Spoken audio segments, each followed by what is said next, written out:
The star sickle shuddered violently, then shot out of the void beacon like a seed being spat from a piece of fruit. The star sickle shuddered violently, then shot out of the void beacon like a seed being spat from a piece of fruit. Behind us, the gaping maw of the beacon sealed itself shut, returning to its state as a silent, jagged monument in the cold emptiness of space. Inside the ship, the air was thick with a tension you could almost taste. Su-Ling was running diagnostics, her fingers flying across her console. "I can't believe it," she finally said. Her voice quiet. "Captain Grimm's connection. It was severed at the source. He can't log back in. His neural interface is just showing location data corruption. He's permanently locked out of the game. We just lost someone for good." I stared down at my own hands. Faint, ghostly static still crackled across my knuckles, a haunting reminder of what had happened. On my HUD, a single line of text glowed like a death sentence. Reality corruption, 22%. Su-Ling, ever the professional, pulled up the star charts and overlaid the oracle's waypoint. "Our destination is Verdant Promise," she announced, her voice strained. "It's a mid-tier resource planet, known for its jade life forests and a high concentration of wood aspect energy. A pretty popular spot for Heaven Realm players to grind for resources." She turned to face me. Her concern etched onto her face. "Fengju, if the plague is there, it's not just another monster we have to fight. It's a full-blown ecological apocalypse. And we're walking right into it with you, compromised." She was right. I didn't even try to argue. Instead, I pulled up the details of the new function I had acquired, Purify. It read, "Channel void energy to isolate and neutralize corrupt data structures within the host. Efficiency scales with void energy mastery. The process is slow and energy intensive. Cannot reduce corruption below baseline acquired from initial exposure." So, it was a treatment. Not a cure. A way to manage the poison, but never get rid of it completely. During the FTL jump to Verdant Promise, I decided to give it a try. I sat in meditation, focusing inward on the cold, discordant knot of energy that had taken root in my core, the essence of the plague I had absorbed. I activated Purify. The process was agonizingly slow. It felt like trying to untangle barbed wire from my own insides, using nothing but my mind. My void energy drained away at an alarming rate. After an hour of intense concentration, I opened my eyes, sweat beading on my forehead. I checked my status. The corruption meter now read 21.8%. A reduction of a measly 0.2%. And the cost? 40% of my total void energy reserve. I felt hollowed out. "This will take days," I said, my voice raspy. "Days of doing nothing but this. It's time we just don't have." We dropped out of faster than light travel above Verdant Promise. The planet that should have been a beautiful jewel of greens and blues was anything but. A vast, spreading bruise of sickly violet and pixelated grey corrupted a quarter of the northern hemisphere. Our long-range sensors, now back online, screamed with warnings. Biomechanical corruption detected. Local wildlife signatures, mutated and hostile. Atmospheric chi saturation, unstable. Su-Ling patched into the planetary comms network. And all we heard was a cacophony of pure panic. Distress calls from trapped player parties.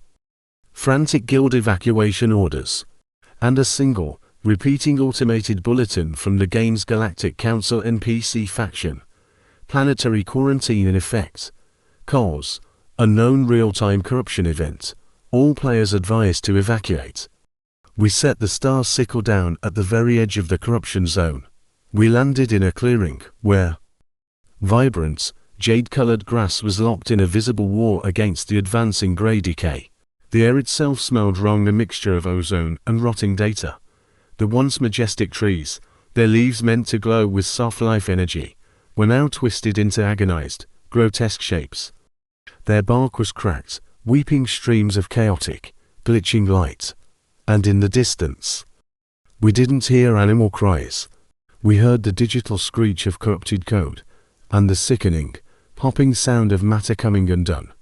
We didn't have to wait long for trouble to find us. A pack of corrupted timber wolves emerged from the dying foliage. They were no longer made of flesh and bone. Parts of their bodies were rendered in low polygon models, as if they were unfinished game assets. Other parts were stretched and textureless. Their eyes were just burning holes of violet static. And they had no health bars. Instead, each one had a bar that read reality integrity. A familiar, repulsive pull stirred within me.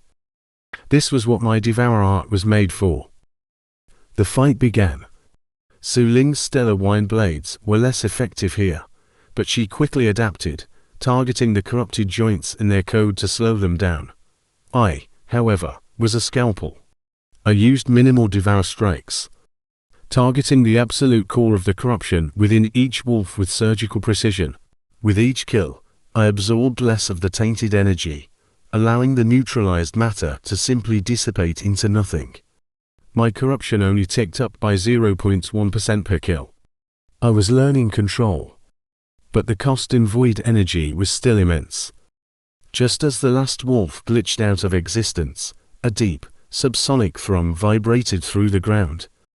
From the very heart of the corrupted forest, a colossal tree, now a pulsating spire of violet energy, released a powerful shockwave.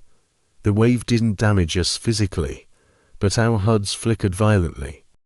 A new alert flashed. Localized reality fluctuation detected. At that exact moment, the waypoint on my map sharpened, pointing directly at that monstrous tree. It wasn't just a spawn point.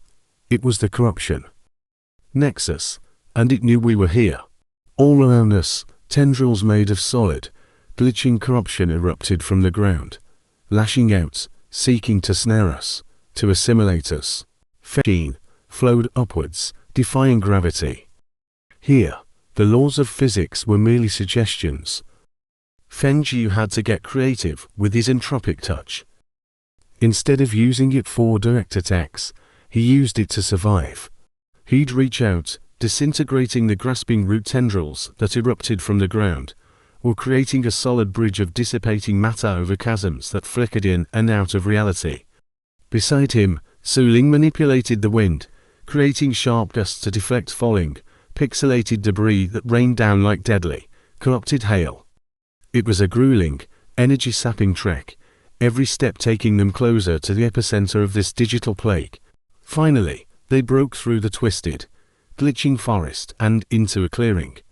At its center stood the source of the corruption, the Nexus tree, and guarding its gnarled, pulsating base was a true horror. It was a monstrous amalgamation of fused, corrupted roots, twisted together with the half-digested, glitching bodies of unlucky players and giant forest creatures. They called it the Plague Root. Behemoth. A quick scan showed it had multiple reality integrity bars, one for each major section of its monstrous body. From its central maw, a beam of pure data dissolution energy crackled, ready to unmake anything it touched. Su Ling's analytical skill cut through the chaos, delivering a single, critical line of information. The target core is the Nexus. The Guardian is just a manifested defense mechanism. A direct assault on the Guardian is futile.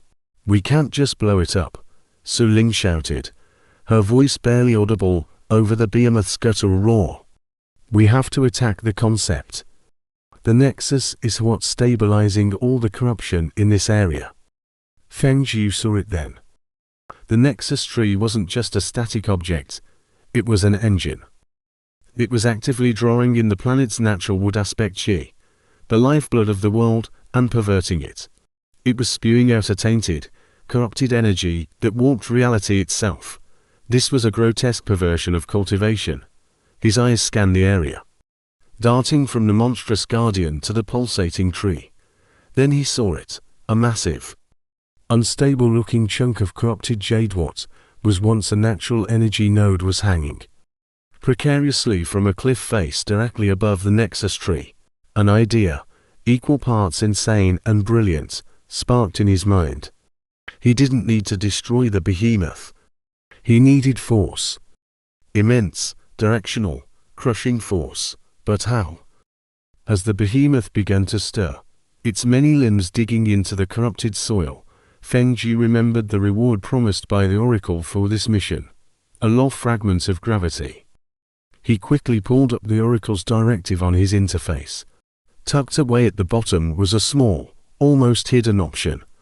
It read, "Request advanced payment." A stark warning followed. Early disbursement may increase obligation. It was a devil's bargain. He could take the power now, the very tool he needed to complete the task, but he would owe the AI an even greater debt. The ground shook as the plague root behemoth charged, its maw glowing with destructive energy. He had no choice. His finger tapped yes. Instantly, a flood of data, dense and profound, poured into his mind. This wasn't just a new skill or a simple trick. It was a fundamental, intuitive understanding of mass, attraction, and the very fabric of space-time. A notification flashed. Cosmic law fragment, gravity, 10% sync. Integrated. Suddenly, the weight of the universe itself felt like a tool in his hands. The behemoth lunged, a tsunami of corrupted flesh and roots intent on erasing him. But Feng Zhu didn't dodge. He stood his ground, raising both hands, and focused every last ounce of his remaining void energy, weaving it together with his newfound, barely understood authority over gravity. He wasn't trying to lift the beast or push it away. He was trying to crease space itself. Between his outstretched palms, a point of impossible darkness flickered into existence, a micro-singularity. It was small, dangerously unstable, and it was draining his energy reserves like a broken dam. But its gravitational pull was ferocious. The behemoth's unstoppable charge was violently yanked off course, its massive body contorting as it was pulled towards the tiny point of absolute nothingness. Rubble, corrupted energy, even pieces of the Guardian itself were torn free, shredded into their base data, as they were pulled into the miniature black hole. The behemoth was destabilized, disoriented, its attention locked on the terrifying anomaly Feng Zhu had created. Seizing the moment, he screamed to Su Ling, his voice raw with strain. "The node, now." Su Ling understood instantly. She didn't waste a single attack on the distracted Guardian. Instead, she gathered her power and unleashed her most powerful technique, the Stellar Wind Cutter, aiming it high above the battlefield. The blade of pure starlight and focused wind soared through the air, striking not the behemoth, but the precarious connection holding the corrupted jade nodes to the cliff face. With a deafening crack, the final anchor severed. The multi-ton mass of corrupted energy began to fall. The strain was unbearable. Feng Zhu dropped to singularity, his legs buckling beneath him. He almost collapsed, but forced himself to refocus. He redirected his control over gravity, not to stop the node's fall, but to accelerate it, to pour every iota of directional force he could muster into its descent, turning it from a falling rock into a guided missile. "Eat this!" he roared, a cry of defiance against the corruption. The corrupted jade node, supercharged by Feng Zhu's gravity field, plummeted like a meteor. It struck the corruption nexus directly in its pulsating, sickly green core. The impact didn't cause a fiery explosion or a deafening boom. Instead, there was a silent, blinding burst of pure white null energy that expanded outwards, erasing everything it touched. The nexus shattered like glass. The plague root behemoth let out one final, glitchy scream before its form dissolved into harmless motes of data. For a brief, blissful moment, there was perfect, clean silence. Then, Feng Zhu's user interface exploded with a cascade of notifications. Corruption nexus neutralized. Local reality stabilizing. Reward. Law fragment. Gravity synchronicity increased to 25%. His vision swam as he checked his own status. Void energy reserve, 3%. Reality corruption, 28%. He was on his knees, utterly spent, but victorious. And then, a new, unwelcome notification pinged. Its sound cutting through the quiet. Orbital scan detected. Dominion IFF signature confirmed. They weren't alone.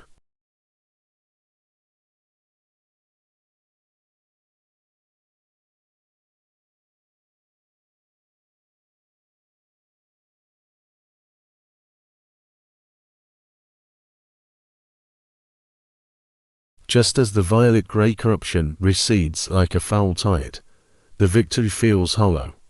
So Ling rushes to Feng Jiu's side, giving him a high-grade energy potion. His void energy creeps up, but the deep exhaustion and the taint of corruption remain. "We did it," she says, her voice a whisper of relief. But Feng Jiu isn't looking at the scarred land. He's looking up. Through the now clear sky, a sleek, predatory shape hangs in low orbit. It's a Dominion cruiser, a warship. Aboard that ship, the Dominion Corvus, Captain Vexer reviews the sensor logs. An analyst points at a spike on the screen. The corruption field collapsed. "Captain." But just before, we saw a massive gravitational anomaly. The signature matches that unregistered energy from the Ghost Nebula. And there's a residual fluctuation, consistent with a law fragment activation. Vex's smile is sharp, like a shard of glass. He's here. And he's just fought something big. He'll be weak. Ready the drop pods, capture team. Only Lord Tyrannus wants his cultivation art, not his corpse. Back on the ground, a frantic beeping from Su Ling's scanner shatters their brief respite. Drop pods. 5 of them, incoming. They're on a capture vector. Feng Jiu tries to get up, but his body screams in protest. He has only 8% void energy left. He's mentally battered. He can maybe teleport once, a short jump. He can't fight a Dominion capture squad. So Ling grabs his arm, her voice urgent. "My ship, it's hidden 2 kilometers east, under a camouflage field. We have to run." They flee into the recovering forest. But it's too late. The drop pods land with chilling precision, disgorging 8 elite Dominion soldiers in advanced suppression armor. They move with terrifying efficiency, setting up spatial anchor pylons and chi nullification fields. They're being boxed in, herded like prey. At a ridge, Su Ling stops. "They're pushing us. They'll have the exit covered." She looks at Feng Jiu. They're at her ship's remote signal. A desperate plan sparks in her eyes. "I'll draw them off. I'll take the star sickle and make a noisy break for orbit. They'll have to chase. It's the only ship signature they'll see." Feng Jiu grabs her arm. "No. They'll capture you." But Su Ling is already pulling a small data chit from her inventory. It holds all their logs, the recordings from the beacon, everything. She slaps it into his hand. "You're the mission, the warden. I'm just support. My ship is fast. I can outrun them long enough for you to get to the planetary transport hub. Blend in with the evacuees. Get off world." Her expression is fierce, not scared. This isn't a hero moment. It's a tactical retreat. "Now go." She shoves him towards a hidden gully and sprints in the opposite direction, triggering her ship's remote launch. The star sickle rockets from its hiding spot, engines flaring bright. Immediately, the Dominion comms chatter redirects. Primary target vessel detected, launching interceptors. 3 of the drop pods lift off in pursuit. But Vex's voice cuts through the noise. "Idiots, he could still be on the ground. Squad 2. Hold your position and sweep the grid. It's only a partial success. 4 soldiers remain." Beginning a systematic search of the area. Feng Jiu, using the very last of his energy to mask his unique void signature, stumbles into the chaos of an evacuating outpost.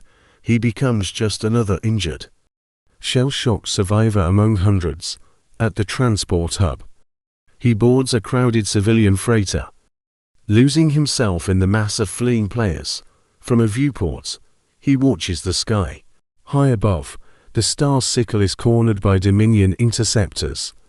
He sees it flicker, not destroyed, but caught in a shimmering stasis net, captured. The ship, and Su Ling with it, is hauled into the belly of the Dominion cruiser.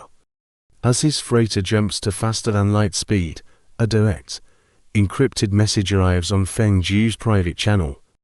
It's a video. It shows Su Ling in a containment cell. Standing beside her is Vexer. Feng Jiu. You have 24 hours. Surrender yourself to Dominion authority at the coordinates provided. Submit to a full neural scan of your cultivation art. Do this, and the girl is released, unharmed. Vexer leans close to the camera, her eyes cold steel. Otherwise, we dissect her character data for every scrap of information she has on you, and then we delete her. And then we find your real-world identity. The game is over, Devour. It's time to pay your debt to the strong. The screen goes dark. Feng Jiu sits in the grimy hold of the refugee ship, surrounded by strangers. Utterly alone, the law of gravity feels like a chain around his neck. The corruption in his veins feels like a ticking clock, and the only friend he has in this digital universe is now a hostage. His face shows no rage, only a terrifying, calculating calm. The hunter is now the hunted, and the stakes have just become mortally personal. Thanks for sticking with us till the end. If you're pumped for the next episode, smash that like button, subscribe, and tap the notification bell so you won't miss a thing.